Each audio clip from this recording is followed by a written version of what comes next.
नमस्कार साथियों, स्वागत है आप सभी का। तो हमारी जो सीरीज चल रही है जनरल साइंस की, उसमें हमने परमाणु और अणु पर बिल्कुल अंतिम पड़ाव पर है, याद रखिएगा। हम बिल्कुल अंतिम पड़ाव पर चल रहे थे और कल जो हमने बातें की थी वो आपकी की थी परमाणु के मौलिक कणों की, इलेक्ट्रॉन, प्रोटॉन और न्यूट्रॉन की हमने चर्चा की थी। उनकी खोज किस प्रकार हो पाई ये हमने बातें की थी। इसके अलावा हमने आयनों पर चर्चा शुरू की थी। हमने बातें की थी आयन क्या होते हैं, मूलक क्या होते हैं। मैंने आपको ये भी बताया था कि जो आयन होते हैं, ये जो मूलक होते हैं, ये जो आयन होते हैं, ये जो मूलक होते हैं, किस प्रकार बनते हैं। मैंने आपको बताया था कि कोई उदासीन परमाणु कैसे होता है। कल हमने इस पर चर्चा की थी। याद रखिएगा उदासीन परमाणु पर। तो ध्यान सुनिएगा, कल की थोड़ी सी बातें मैं यहाँ आयनों से ले रहा हूँ। तो देखिएगा इधर हमने कल आयन या मूलक पढ़े थे। मैंने कहा था कोई परमाणु, बिल्कुल नमस्ते नमस्ते सुबोध, नमस्कार नमस्कार, गुड इवनिंग सभी को। तो हमने कल आयनों पर चर्चा की थी और मैंने आपको बताया था कि कोई परमाणु या परमाणु का समूह जिन पर निश्चित आवेश होता है वो आपके मूलक कहलाते हैं या आयन कहलाते हैं। और आयन दो प्रकार के, धनायन या धनमूलक और अनायन मूलक। और कल मैंने आपको ये भी बताया था कि ये मूलकों का जो निर्माण है वो किस प्रकार होता है। तो कल मैंने आपको बताया था कि कोई उदासीन परमाणु होता है, उसके नाभिक में जितने प्रोटॉन होते हैं उसकी कक्षा में उतने ही इलेक्ट्रॉन होते हैं, इसलिए कोई परमाणु उदासीन होता है। जब कोई परमाणु इलेक्ट्रॉन त्याग देता है, याद रखना इलेक्ट्रॉन त्याग देता है, इलेक्ट्रॉन त्याग देता है, उसमें इलेक्ट्रॉन की कमी हो जाती है। ये बात आप कल मैंने बताया था लोगों को, इलेक्ट्रॉन की कमी हो जाती है और अब उसके बाह्यतम कक्ष में इलेक्ट्रॉन कम हो जाते हैं और प्रोटॉनों की संख्या उतनी रहती है, मतलब प्रोटॉन ज्यादा हो जाते हैं। तो प्रोटॉन ज्यादा होने की वजह से, इलेक्ट्रॉन कम होने की वजह से मैंने आपको बताया था कल कि किसी भी परमाणु पर धनावेश आ जाता है। इसके साथ साथ मैंने आपको ये भी बताया था कि जब कोई परमाणु इलेक्ट्रॉन ले लेता है, याद रखिएगा, जब कोई परमाणु इलेक्ट्रॉन ले लेता है तो इसमें इलेक्ट्रॉनों की संख्या बढ़ जाती है, प्रोटॉनों की संख्या कम हो जाती है। इसकी वजह से इसके ऊपर धनावेश आ जाता है। तो ये बातें मैंने कल आप लोगों को इस पर चर्चा कर ली थी। और कल मैंने लास्ट में छोड़ा था, कल जो लास्ट में हमने दो प्रश्न छोड़े थे यहाँ पर कि कोई भी जो परमाणु होता है, कोई भी जो परमाणु, जो मैंने बात की थी, जो धनायन होता है वो अपने उदासीन परमाणु से छोटा होता है और अनायन जो होता है वो अपने उदासीन परमाणु से बड़ा होता है। कैसे? तो मैंने कल आपको बताया था, ध्यान सुनिएगा बातों को। जब भी कोई परमाणु, उस पर धनावेश तब आएगा जब उसके नाभिक में प्रोटॉनों की संख्या ज्यादा और इलेक्ट्रॉनों की संख्या कम होगी, तो उस पर धनावेश आएगा। धनावेश तब आएगा जब उसमें इलेक्ट्रॉनों की संख्या ज्यादा और प्रोटॉनों की संख्या कम हो जाती है। तो मैं यहाँ पर आपको बताना चाहता हूँ कि कोई भी धनायन अपने उदासीन परमाणु से छोटा कैसे होता है। तो ध्यान से सुनना मेरी बातों को आराम से। तो मैंने कल आपको बताया था कि कोई परमाणु, मान लेते हैं ए परमाणु, इसका धनावेश कब आता है? जब उसके नाभिक में, याद रखना, प्रोटॉनों की संख्या ज्यादा हो और इलेक्ट्रॉनों की संख्या कम हो, तभी उसके ऊपर पॉजिटिव चार्ज आएगा। या कोई परमाणु अपने अंदर से इलेक्ट्रॉन का त्याग कर देता है, इलेक्ट्रॉन दे देता है, तब उसके ऊपर धनावेश आता है। जैसे मैंने कल आपको सोडियम का एग्जांपल भी बताया था, ध्यान सुनना। सोडियम का एग्जांपल बताया था मैंने आपको, सोडियम पर धनावेश आता है। तो देखा कैसे, जैसे धनावेश आएगा तो मैंने कल बताया था आपको कि ये आपका नाभिक है, ये इसके कक्ष या कोष होते हैं जिनमें इलेक्ट्रॉन पाए जाते हैं। तो अब किसी परमाणु पर जब धनावेश आता है तो इसका मतलब इसमें इलेक्ट्रॉनों की संख्या कम हो जाती है। इलेक्ट्रॉन जब कम हो जाते हैं तो प्रोटॉनों की संख्या बढ़ जाती है। और जब प्रोटॉनों की संख्या बढ़ती है, ध्यान सुनिए बात को, जब प्रोटॉनों की संख्या बढ़ती है तो वो इलेक्ट्रॉन को अपनी ओर ज्यादा बल से खींचते हैं। और जब ज्यादा बल से खींचते हैं, ज्यादा बल से ये प्रोटॉन इलेक्ट्रॉन को ज्यादा बल से खींचेंगे तो ये जो इलेक्ट्रॉन अप होता है, ये जो आकार होता है, ये आकार थोड़ा कम हो जाता है। और यही कारण होता है कि कोई भी जो धनायन होता है वो अपने उदासीन परमाणु से छोटा हो जाता है। फिर रिपीट कर रहा हूं, धनायन कब बनता है? जब प्रोटॉन ज्यादा इलेक्ट्रॉन कम। और इस वजह से प्रोटॉन जो होते हैं वो इलेक्ट्रॉन को अपनी ओर ज्यादा बल से खींचते हैं। ज्यादा बल से खींचेंगे तो इलेक्ट्रॉन जो अपर होता है, जो आकार होता है, ये आकार थोड़ा छोटा हो जाता है। और यही कारण होता है कि कोई भी धनायन जो होता है वो अपने उदासीन परमाणु से छोटा होता है। याद रखना, कोई भी धनायन जो होता है वो अपने उदासीन परमाणु से छोटा होता है। तो इसको लिखा दे रहा हूं, इस वाले को लिखा दे रहा हूं। मैं आपको पहले वाले क्वेश्चन का उत्तर दे रहा हूं कि धनायन अपने उदासीन परमाणु से छोटा होता है। क्यों? जो भी परमाणु होते हैं, या मैं कहूं जो धातुएं होती हैं, धातु परमाणु में धातु जो होती है वो इलेक्ट्रॉन त्यागती है और धनायन बनते हैं। धातु परमाणु इलेक्ट्रॉन त्यागते हैं, जिससे धनायन का निर्माण होता है। ध्यान सुनना, जिससे धनायन का निर्माण होता है। धनायन का निर्माण हो रहा है। धनायन में प्रोटॉनों की संख्या, प्रोटॉनों की संख्या इलेक्ट्रॉनों से अधिक होती है, जिससे प्रोटॉन ज्यादा बल से इलेक्ट्रॉन को अपनी ओर खींचता है।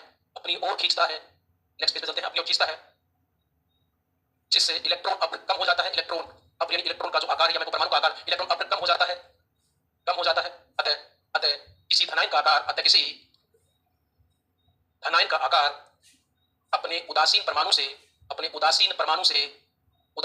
से छोटा होता है। तो ये बात याद रखिएगा, छोटा होता है। तो याद रखना, धनायन में हमेशा इलेक्ट्रॉनों की संख्या कम, प्रोटॉन ज्यादा। जब प्रोटॉन ज्यादा तो वो इलेक्ट्रॉन अपनी ओर ज्यादा खींचेंगे, जिससे आकार छोटा हो, इलेक्ट्रॉन अब छोटा हो जाएगा, सिकुड़ेगा, जिससे परमाणु का जो धनायन का आकार होगा वो अपने एक उदासीन परमाणु से छोटा हो जाएगा। दूसरे प्रश्न का उत्तर ये था कि जब भी कोई रणयन बनता है तो वो अपना जो रणयन का आकार होता है अपने उदासीन परमाणु से बड़ा होता है। तो मैंने आपको बताया था कि रणयन का निर्माण तब होता है जब कोई परमाणु इलेक्ट्रॉन को ग्रहण करता है। और रणयन के समय प्रोटॉनों की संख्या कम और इलेक्ट्रॉनों की संख्या ज्यादा हो जाती है। ध्यान सुनिएगा, रणयन में इलेक्ट्रॉन ज्यादा और प्रोटॉन कम होते हैं। और यही कारण होता है कि जब इलेक्ट्रॉन की संख्या ज्यादा होती है तो इलेक्ट्रॉन आपस में प्रतिकर्षण होता है। दोबारा स्वागत है आप सभी का। टेक्निकल प्रॉब्लम आने की वजह से रह गया था, तो ध्यान दीजिए। चलिए हम बातें कर रहे थे, कोई भी आयन जो होता है वो परमाणु से छोटा, उदासीन परमाणु से छोटा या बड़ा कैसे होता है। तो हमने यहाँ पर चर्चा की थी। तो जो अधातु परमाणु होते हैं वो इलेक्ट्रॉन ग्रहण करते हैं, और जब इलेक्ट्रॉन ग्रहण करते हैं तो रणयन बनता है। और रणयन बनता है तो याद रखिएगा, जो रणयन होते हैं इनमें इलेक्ट्रॉनों की संख्या ज्यादा हो जाती है। तो मैं आपसे ये बताना चाहता हूँ कि कोई भी जो परमाणु होता है, याद रखिएगा। तो हम बातें कर रहे थे आयनों के आकार पर। तो जो धातु परमाणु होते हैं वो तो इलेक्ट्रॉन को त्याग करते हैं। धातु परमाणु इलेक्ट्रॉन को त्यागते हैं तो जिससे हमेशा धनायन का निर्माण होता है। और धनायन जो होते हैं उनमें प्रोटॉनों की संख्या इलेक्ट्रॉनों की संख्या से ज्यादा हो जाती है। और जब प्रोटॉनों की संख्या इलेक्ट्रॉनों की संख्या से ज्यादा होगी तो प्रोटॉन इलेक्ट्रॉन को अपनी ओर आकर्षित करेंगे, अपनी ओर खींचेंगे। और जब अपनी ओर खींचेंगे तो इलेक्ट्रॉन अब सिकुड़ जाएगा। इलेक्ट्रॉन अब सिकुड़ने से जो इलेक्ट्रॉन तो परमाणु की तरफ आएंगे, नाभिक की तरफ आएंगे, जिससे उसका आकार छोटा हो जाता है। और यही कारण होता है कि कोई भी जो धनायन होता है वो अपने उदासीन परमाणु से छोटा होता है। इसी प्रकार जो रणयन होते हैं, तो आपके रणयन होते हैं, याद रखिएगा, जो रणयन होते हैं वो अपने उदासीन परमाणु से उनका आकार बड़ा होता है। कैसे देखना, कोई भी रणयन कब बनता है जब कोई परमाणु इलेक्ट्रॉन ग्रहण करता है। और मोस्टली जो अधातु परमाणु होते हैं वो इलेक्ट्रॉन इशू आया था, बिल्कुल सुबोध। अब हम रेगुलर यहां पर याद रखिएगा, कोई भी परमाणु यानी अधातु जो परमाणु होते हैं वो इलेक्ट्रॉन को ग्रहण करते हैं, और जब इलेक्ट्रॉन ग्रहण करते हैं तो रणआयन बनता है, और रणआयन जो बनेगा, रणआयन में इलेक्ट्रॉनों की संख्या जो होती है प्रोटॉनों की संख्या से ज्यादा हो जाएगी, और जब इलेक्ट्रॉनों की संख्या प्रोटॉनों की संख्या से ज्यादा होगी तो इलेक्ट्रॉन इलेक्ट्रॉन के बीच में प्रतिकर्षण बढ़ेगा। याद रखना, इलेक्ट्रॉन एक दूसरे को दूर फेंकेंगे, एक दूसरे से दूर भागेंगे, और दूर भागने की वजह से इलेक्ट्रॉन का जो होता है, इलेक्ट्रॉन का जो चक्र होता है वो बढ़ जाएगा, और इलेक्ट्रॉन का चक्र बढ़ेगा, इलेक्ट्रॉन का चक्राकार बढ़ जाएगा परमाणु का, और इस वजह से कोई भी जो रणआयन होता है वो अपने उदासीन परमाणु से जो होता है, अपने उदासीन परमाणु से हमेशा बड़ा होता है। यही कारण है, याद रखना, क्योंकि जब इलेक्ट्रॉनों की संख्या प्रोटॉनों की संख्या से ज्यादा होगी रणआयन के अंदर, तो इलेक्ट्रॉन इलेक्ट्रॉन के बीच में प्रतिकर्षण होगा, और इसी प्रतिकर्षण बल के कारण जो होता है वो इलेक्ट्रॉन एक दूसरे को दूर फेंकेंगे, जिससे आकार बढ़ जाएगा। या क्वेश्चन की फॉर्म में मैंने लिखा है, एक परमाणु है, ए परमाणु है, ए परमाणु है, जिसमें एक उदासीन परमाणु है, याद रखिएगा, एक A+ है, A2+ है, A- है, A2- है, को आकार के बढ़ते क्रम में सजाना है, को आकार के बढ़ते क्रम में सजाना है। तो याद रखिएगा, कोई भी धनायन कब बनता है, जब कोई इलेक्ट्रॉन का त्याग होता है, और जब एक इलेक्ट्रॉन त्यागेगा तो प्लस आएगा, दो इलेक्ट्रॉन त्यागेगा तो +2 आ जाएगा, तीन इलेक्ट्रॉन त्यागेगा तो +3 आ जाएगा, और जब इलेक्ट्रॉन निकलेंगे तो प्रोटॉन बचे हुए इलेक्ट्रॉन को ताकत से खींचेगा, जिससे आकार छोटा हो जाएगा। तो धनायन का आकार हमेशा छोटा होगा, ऋणायन का आकार बढ़ेगा। और ऋणायन कब बनता है, जब कोई परमाणु इलेक्ट्रॉन को ग्रहण करता है, और जब ग्रहण करेगा तो इलेक्ट्रॉन इलेक्ट्रॉन के बीच प्रतिकर्षण बढ़ेगा, इलेक्ट्रॉन का आकार बड़ा हो जाएगा, परमाणु का आकार बड़ा हो जाएगा। तो ये आपके सामने कोई एक परमाणु रखा हुआ है, और आपको कहा गया है कि इनको आकार के बढ़ते क्रम में सजाना है, तो सबसे छोटा वो होगा जिस पर प्लस का आवेश जितना बड़ा होगा, तो +2 सबसे छोटा आकार का हो जाएगा, +1 वाला उससे बड़ा हो जाएगा, जिस पर कोई आवेश नहीं होगा वो उदासीन परमाणु होगा, वो इन प्लस वालों से बड़ा हो जाएगा, और जैसे जैसे माइनस आवेश बढ़ेगा आकार बढ़ता चला जाएगा। तो यही कारण होगा कि A- बड़ा होगा ये उदासीन परमाणु से, और A2 वाला जो होगा वो और बड़ा हो जाएगा। तो आप लोगों को उम्मीद है कि बात आप समझ पाए होंगे, धनायन का आकार छोटा होगा, ऋणायन का आकार बड़ा होगा, और ऋणायन पर आवेश जितना बड़ा होगा आकार उतना ही बड़ा होता चला जाएगा, और धनावेश पर जितना ज्यादा धनावेश होगा आकार उतना ही कम हो जाएगा। तो ये बात थी आपके आयनों के आकार की, कोई धनायन बड़ा क्यों छोटा क्यों होता है, ऋणायन बड़ा क्यों होता है। अब हम बातें कर रहे हैं आगे, आगे ध्यान सुनिएगा। एक टॉपिक इसी इलेक्ट्रॉन प्रोटॉन के आधार पर आ रहा है, सम इलेक्ट्रॉनिक क्या होते हैं, सम इलेक्ट्रॉनिक क्या होते हैं, ध्यान सुनिएगा।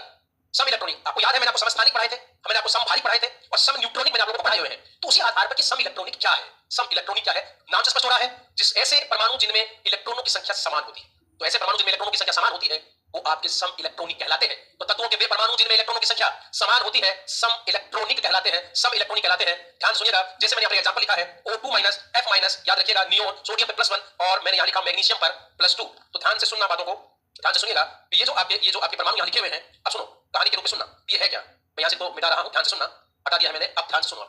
ये है तुम्हारा सोडियम का परमाणु, ये है तुम्हारा मैग्नीशियम का परमाणु, ये सोडियम का परमाणु, ये O2- F-। ऑक्सीजन का परमाणु क्रमांक 8 होता है, ऑक्सीजन का परमाणु क्रमांक 8 होता है, फ्लोरीन का परमाणु क्रमांक 9 होता है, सवाल ये नियोन है, सोडियम नहीं, ये नियोन है, याद रखिएगा ये नियोन है, और नियोन का परमाणु क्रमांक 10, सोडियम का 11 होता है, और मैग्नीशियम का 12 होता है। मैं फिर भी कह रहा हूं, ऑक्सीजन का परमाणु क्रमांक 8 इसलिए क्योंकि इसके नाभिक में प्रोटॉन 8, और जब प्रोटॉन 8 है तो याद रखना इसमें इलेक्ट्रॉन भी 8 थे, ऑक्सीजन की बात कर रहा हूं, O2- की बात नहीं कर रहा मैं। ऑक्सीजन में 8 इलेक्ट्रॉन होंगे, फ्लोरीन में 9 होंगे, नियोन में 10 इलेक्ट्रॉन होंगे, 11 होंगे सोडियम में, और मैग्नीशियम में 12 होंगे, ये याद रखना, क्योंकि ये पता है हमें कि ऑक्सीजन का परमाणु क्रमांक 8 इसलिए उसके नाभिक में 8 प्रोटॉन, और जितने भी प्रोटॉन होते हैं उतनी संख्या में उसमें इलेक्ट्रॉन होते हैं। अब O2- और माइनस कब आता है, जब कोई परमाणु इलेक्ट्रॉन को ग्रहण कर लेता है। तो यहां पर ऑक्सीजन ने 2 इलेक्ट्रॉन ग्रहण किए, अब जब ग्रहण किए हैं तो 8 उसके पास पहले से थे, 2 इसने और ले लिए, तो अब इसके पास इलेक्ट्रॉन संख्या होगी 10।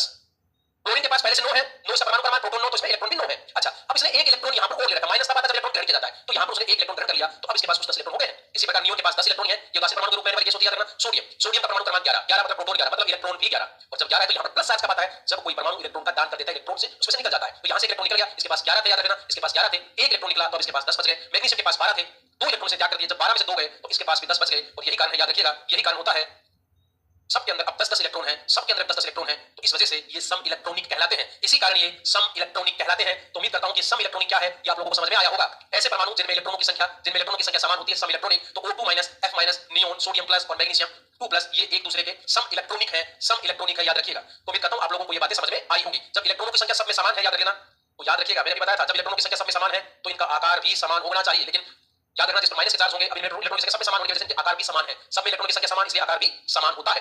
तो ये बातें हमने पढ़ी, सम इलेक्ट्रॉनिक क्या है। इसके बाद हम चर्चा कर रहे हैं आपके यौगिक का निर्माण करना, यौगिक का निर्माण करना कि यौगिक का निर्माण कैसे किया जाता है। तो कल मैंने आपको बताए थे मूलक, याद रखिएगा, कल हमने बातें की थी मूलक पर, या हमने बातें की थी तुम्हारे आयन पर। मैंने आपको बताया था परमाणु या परमाणुओं का समूह, ध्यान सुनिएगा, कल मैंने आपको बताया था कि परमाणु या परमाणुओं का समूह जिन पर एक निश्चित आवेश होता है, की थी आपके इस पर धनमूलक और रणमूलक पर, धनमूलक और रणमूलक। तो धनमूलक और रणमूलक के मिलने से ही आपका यौगिक बनेगा, यानी धनायन और ऋणायन को जब मिला दिया जाता है, धन आयन और ऋणायन को जब मिलाया जाएगा तभी आपके यौगिक का निर्माण होगा। और इसलिए हमने कल चर्चा कर ली थी कि आपका धनमूलक क्या है और रणमूलक क्या है। चलेगा, चलिए, धनमूलक और रणमूलक क्या होते हैं। तो परमाणु या परमाणु का समूह जिन पर निश्चित आवेश होता है, वो आपके मूलक कहलाते हैं, ध्यान सुनना। कल हमने धनमूलक पढ़ा था, तो ऐसे परमाणु या परमाणु का समूह जिस पर धन आवेश होता है वो आपका धनमूलक है, और परमाणु या परमाणु का समूह जिस पर ऋण आवेश होता है वो आपका रणमूलक होता है। धनमूलक और रणमूलक हमने पढ़े हैं, और इन्हीं को मिलाकर ही हम यौगिक का निर्माण करेंगे।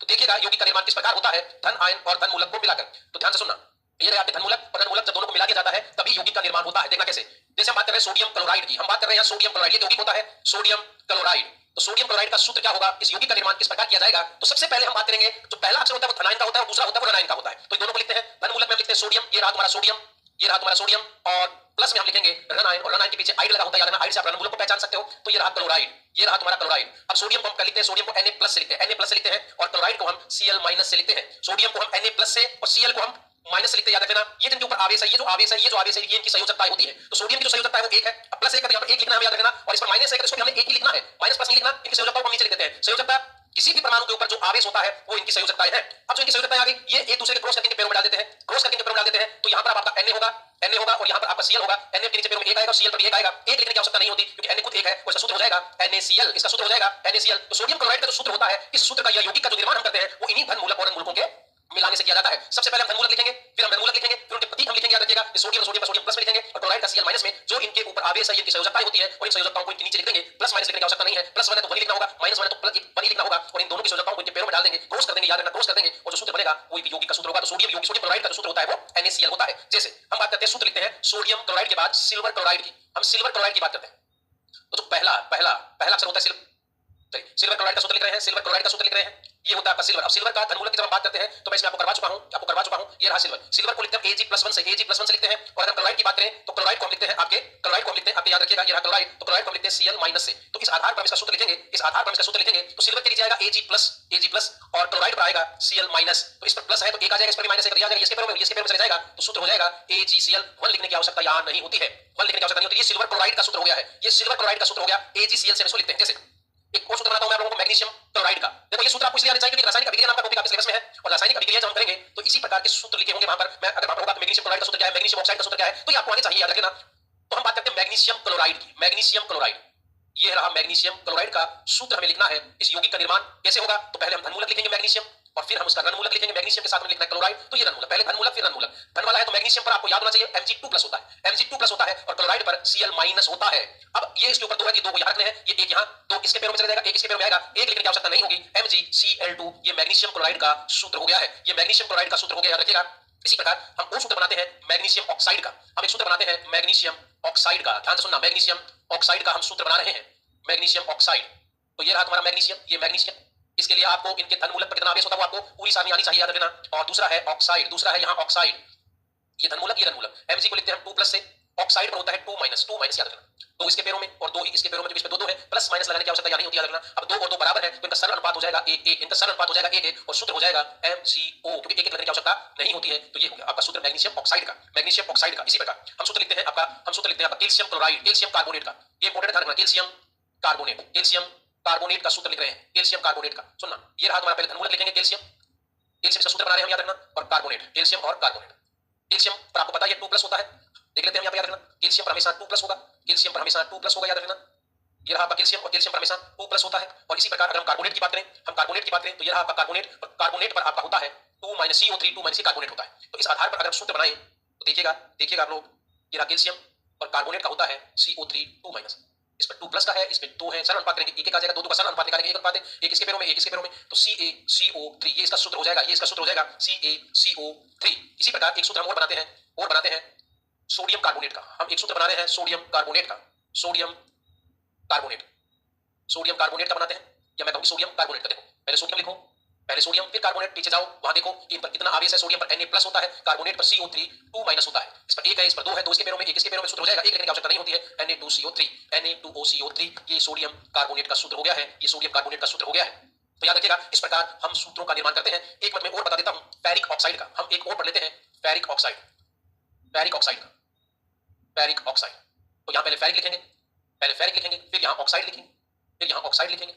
फेरिक के लिए आपको पता है Fe पर 3+ होता है, ऑक्साइड पर O2- होता है, इस पर 3 आ गए, इस पर 2 आ गए, ये इसके पैरों में, ये इसके पैरों में, सूत्र हो जाएगा Fe2O3, ये रहा आपका फेरिक ऑक्साइड, ये रहा आपका फेरिक ऑक्साइड। एक लास्ट सूत्र थोड़ा सा बता देता हूं मैं आपका कैल्शियम सल्फेट, या मैं ये बात करूं यहां पर कैल्शियम फोस्फेट का, एक सूत्र मैं थोड़ा बता देना चाहता हूं मैं कैल्शियम फोस्फेट का, कैल्शियम फोस्फेट, दांत इसी के बने होते हैं, कैल्शियम फोस्फेट और कैल्शियम कार्बोनेट के दांत, तो आपके दांत है वो कैल्शियम कार्बोनेट और कैल्शियम फास्फेट के बने होते हैं। तो पहले लिखेंगे हम कैल्शियम, पहले लिखेंगे हम कैल्शियम। देखो सूत्र बनाने का मेरा सीधा मकसद है कि हम रासायनिक अभिक्रिया टॉपिक पढ़ेंगे, याद रखना, कैल्शियम और इधर है आपका फोस्फेट।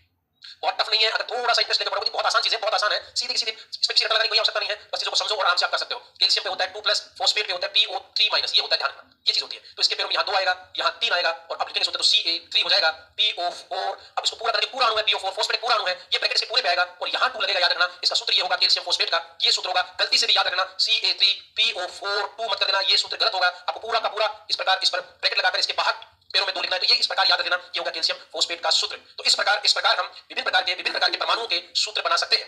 तो ये थे आपके यौगिक और इनके विभिन्न प्रकार के हमने सूत्र बनाने सीखे। अब हम बातें कर रहे हैं रासायनिक समीकरण पर। ध्यान सुनिएगा, रासायनिक अभिक्रिया अगला जो टॉपिक आपका है। तो परमाणु और अणु की बात हमने की, परमाणु और अणु पर हमने बातें की। अब हमारा जो टॉपिक शुरू हो रहा है वो है आपका रासायनिक अभिक्रियाएं व रासायनिक समीकरण। रासायनिक अभिक्रियाएं, रासायनिक अभिक्रियाएं व रासायनिक समीकरण, रासायनिक अभिक्रियाएं व रासायनिक समीकरण। तो ये टॉपिक हम शुरू कर रहे हैं आपका रासायनिक अभिक्रियाएं और रासायनिक समीकरण।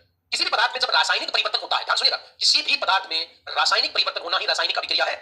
किसी भी पदार्थ में रासायनिक परिवर्तन होना ही रासायनिक अभिक्रिया। आपसे पूछेगा रासायनिक अभिक्रिया क्या है, तो याद रखिएगा किसी भी पदार्थ में रासायनिक परिवर्तन होना ही रासायनिक अभिक्रिया है। और जब उस रासायनिक अभिक्रिया में जो पदार्थ होते हैं उनको अगर तुम लिख देते हो तो वो आपकी रासायनिक समीकरण बन जाती है। तो जब भी रासायनिक परिवर्तन किसी पदार्थ में हो रहा है, अगर आप उनको प्रतीकों के रूप में लिख देते हो तो रासायनिक अभिक्रिया में जिन रासायनिक पदार्थों में परिवर्तन होता है और उन पदार्थों को यदि आप एक समीकरण के रूप में लिख देते हो तो इसे रासायनिक समीकरण कहते हैं। जैसे देखना इधर, जैसे अगर बात करें कोई ए पदार्थ है और कोई बी पदार्थ है, ये दोनों मिलकर एक सी पदार्थ बना रहे हैं। इन दोनों पदार्थों में रासायनिक परिवर्तन होता है और एक सी पदार्थ बनता है। तो जब भी किसी पदार्थ के अंदर रासायनिक परिवर्तन होगा तो एक रासायनिक अभिक्रिया हो रही है। और रासायनिक अभिक्रिया को जब तुम लिख देते हो तो वो तुम्हारी रासायनिक समीकरण बन जाती है। जैसे ए पदार्थ और बी पदार्थ आपस में रासायनिक क्रिया करके एक पदार्थ सी बनाते हैं, तो ये तुम्हारी होगी रासायनिक अभिक्रिया। और इनको अगर प्रतीकों के रूप में लिख दिया ए बी और ये दोनों मिलकर एक सी पदार्थ बना रहे हैं, तो ये तुम्हारी एक रासायनिक समीकरण हो गई है। तो जब भी रासायनिक अभिक्रिया को हम समीकरण में लिख देते हैं तो वो आपकी रासायनिक समीकरण है। रासायनिक समीकरण की खास बात ये होती है कि जिन पदार्थों में रासायनिक परिवर्तन होता है वो आपके क्रियाकारक है, वो आपके रिएक्टेंट है, क्रियाकारक है, वो आपके क्रियाकारक है या वो आपके अभिकारक है। याद रखना, जिन पदार्थों में रासायनिक परिवर्तन हो रहा है वो क्रियाकारक या अभिकारक होते हैं, वो क्रियाकारक या अभिकारक होते हैं। और ये जब क्रिया करते हैं और जो प्रोडक्ट बनाते हैं वो आपका क्रियाफल होता है, वो आपका क्रियाफल या उत्पाद होता है, वो आपका क्रियाफल या उत्पाद होता है। क्रियाफल या क्रियाकारक और उत्पादों के बीच में हमेशा हम तीर का निशान लगाते हैं, हमेशा तीर का निशान लगाया जाता है। जब भी हम क्रिया करवाएंगे पदार्थों में तो इनके लिए और क्रियाकारक और उत्पाद के बीच में हमेशा हम एक तीर का निशान लगाते हैं। तीर का निशान जिस दिशा में होता है वो हमेशा उत्पाद होता है और इधर वाले चीज आपस में क्रिया करते हैं। जब क्रियाकारक एक से ज्यादा है, जब क्रियाकारक एक से ज्यादा है तो इनके मध्य में प्लस का चार्ज आता है, इनके बीच में प्लस का निशान आता है। याद रखना, अगर और भी ज्यादा होता तो इनके बीच में प्लस आता। और जब इधर उत्पाद बनते तो इनके बीच मान लो कि ए सी और डी उत्पाद बन रहे हैं तो यहाँ डी उत्पाद बनता तो भी यहाँ पर प्लस का चार्ज आता, तो भी यहाँ याद रखिएगा प्लस का चार्ज आना था। तो जब भी